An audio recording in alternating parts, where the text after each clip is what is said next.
Assalamualaikum warahmatullahi wabarakatuh. Hai teman-teman semua, bertemu lagi dengan saya Fitri Handari, mahasiswa Ekonomi Islam angkatan 2018 Universitas Jambi.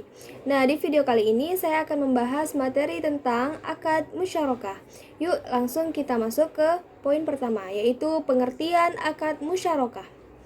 Menurut Afzalur Rahman, seorang deputi sekretari jenderal in the Muslim School Trust, secara bahasa, musyarakah itu berasal dari kata asyirkah yang berarti al-ikhtilat, yaitu percampuran atau persekutuan dua orang atau lebih, sehingga antara masing-masing sulit dibedakan atau tidak dapat dipisahkan. Istilah lain dari akad musyarakah adalah syarikah atau syirkah atau kemitraan. Adapun jenis-jenis akad musyarakah itu ada dua, yaitu adanya syirkah al-milk, syirkah al-uqud. Syirkah al-milk ini mengandung arti kepemilikan bersama yang keberadaannya muncul apabila dua orang atau lebih memperoleh kepemilikan bersama atas suatu kekayaan. Misalnya, dua orang atau lebih menerima warisan atau hibah atau wasiat sebidang tanah atau harta kekayaan atau perusahaan baik yang dapat dibagi atau tidak dapat dibagi-bagi. Yang kedua, syirkah al-uqud, yaitu kemitraan yang tercipta dengan kesepakatan dua orang atau lebih untuk bekerja sama dalam mencapai tujuan tertentu. Setiap mitra dapat berkontribusi dengan modal atau dana dan atau dengan bekerja, serta berbagi keuntungan dan kerugian.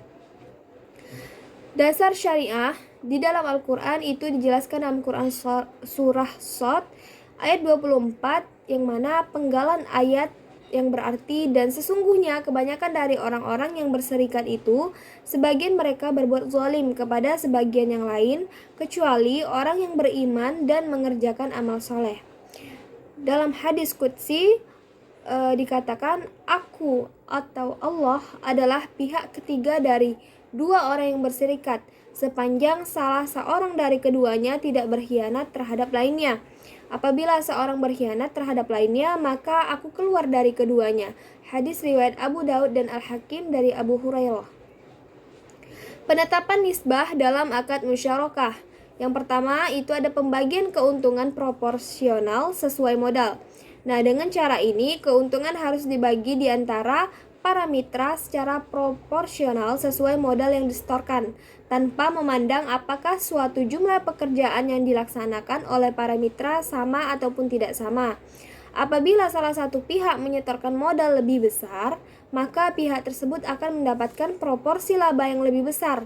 Jika para mitra mengatakan keuntungan akan dibagi di antara kita, berarti keuntungan akan dialokasikan menurut porsi modal masing-masing mitra. Yang kedua, pembagian keuntungan tidak proporsional dengan modal. Nah, dengan cara ini, dalam penentuan nisbah yang dipertimbangkan bukan hanya modal yang disetorkan, tetapi juga tanggung jawab, pengalaman, kompetensi, atau waktu kerja yang lebih panjang. Nisbah bisa ditentukan sama untuk setiap mitra, 50-50 atau berbeda, 70-30. Misalnya proporsional dengan modal masing-masing mitra.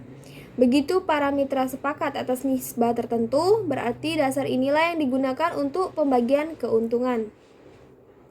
Selanjutnya, perlakuan akuntansi menurut PSAK 106 dalam akuntansi musyarakah. Nah, perlakuan akuntansi musyarakah akan dilihat dari dua sisi pelaku, yaitu mitra aktif dan mitra pasif. Mitra aktif adalah pihak yang mengelola usaha musyarakah, baik mengelola sendiri ataupun merujuk pihak lain untuk mengelola atas namanya. Mitra aktif juga bertanggung jawab untuk melakukan pengelolaan, sehingga mitra aktif yang akan melakukan pencatatan akuntansi, atau jika dia menunjuk pihak lain untuk ikut mengelola usaha, maka pihak tersebut yang akan melakukan pencatatan akuntansi. Sedangkan mitra pasif adalah pihak yang tidak ikut mengelola usaha, biasanya adalah lembaga keuangan. Selanjutnya, ilustrasi kasus akad musyarakah. Seorang peternak lele mampu menghasilkan 50 kg lele per harinya. Dia berencana menaikkan kapasitas produksinya hingga mencapai 100 kg per hari.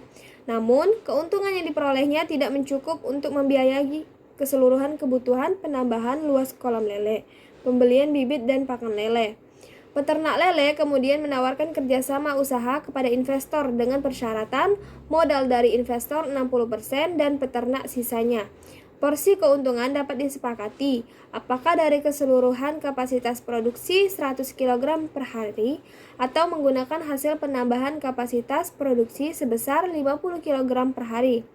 Skema seperti ini juga merupakan contoh akad musyarakah permanen, yaitu perjanjian musyarakah dengan menetapkan porsi bagi hasil atau nisbah yang tetap selama masa kontraknya. Baiklah teman-teman, sekian penjelasan dari akad musyarakah. Saya mohon maaf apabila ada salah kata ataupun salah penyampaian dalam materi. Saya akhiri dengan wassalamualaikum warahmatullahi wabarakatuh.